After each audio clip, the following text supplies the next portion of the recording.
Hello, YouTubers, friends, compatriots, bootlickers, shills, dead slaves, peasants, vassals, meat sacks, doom merchants. I'm a useful idiot. Welcome. And let's go to Saudi Arabia and talk about this story that popped up about a week ago about Saudi Arabia having nuclear weapons. And it's kind of a small story. It just popped up in a couple places, like I say, about a week ago and then seemed to disappear. And I haven't seen much on it since, and I've kind of done some research. And most of it seems to go back to just the idea that Pakistan has weapons available to Saudi Arabia should they need them. And this is an old story. But let's look at the details of this news story and see if it has any merit. So first of all, we have, oddly enough, timing-wise, on February 20th, both these stories popped up, certainly on YouTube and then in the alternative media.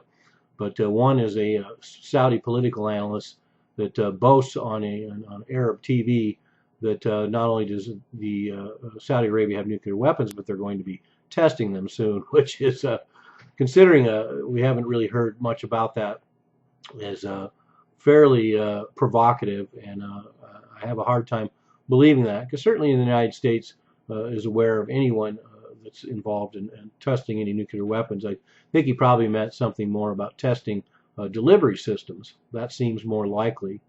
But he has some credibility, although not much. It looks like posturing, and certainly we have the addition of Russia into the Syrian situation makes the upping the ante when Russia starts talking about the fact that they have nukes, and that they are certainly capable of using them just as much as any other players.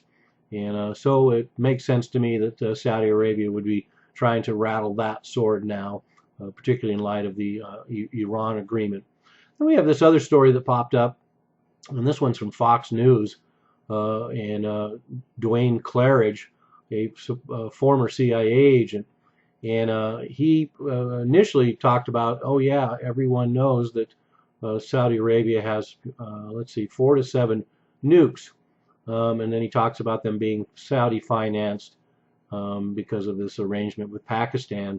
And then once he gets pressed on it, though, he starts backpedaling, and he says, well, they do, quote, they do have access, unquote, and then he refuses to answer any more questions. So it is interesting that these stories appeared. It seems like there's a possibility that there was a desire for these kind of stories to pop up and cause a little bit of a stir, and get to see a little sword rattling. But like I say, neither of these sources are that credible. This Dwayne Claridge guy had only so much credibility, particularly after he started backpedaling. So I don't read too much into this.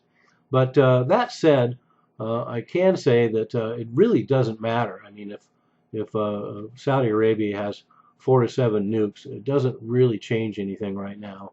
And I know a lot of people are probably aghast to hear somebody say that, but it just doesn't really matter. It's just more leverage. It's just another card to be played in negotiations, and it's not like Saudi Arabia is going to go nuking anyone anytime soon. Sorry to disappoint the World War III crowd, and sorry to disappoint the a subscriber who basically raked me over the coals recently because I wasn't giving in to the fear mongering and accusations that I wasn't even aware of the story, because it was such a big deal, and World War III was around the corner, and he wasn't sure whether World War III or the American Civil War was going to happen first. So anyway, I do know about the talk about Saudi nukes, and it's a non-issue at this point.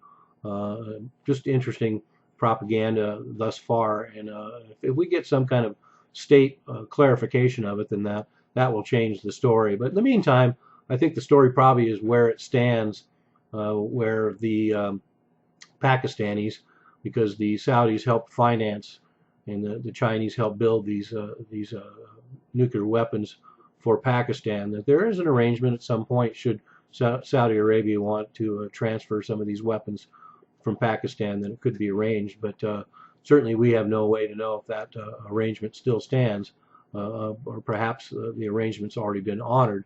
But in either case, just keep your eyes peeled, because if Saudi Arabia ends up with nukes, we'll all know about it.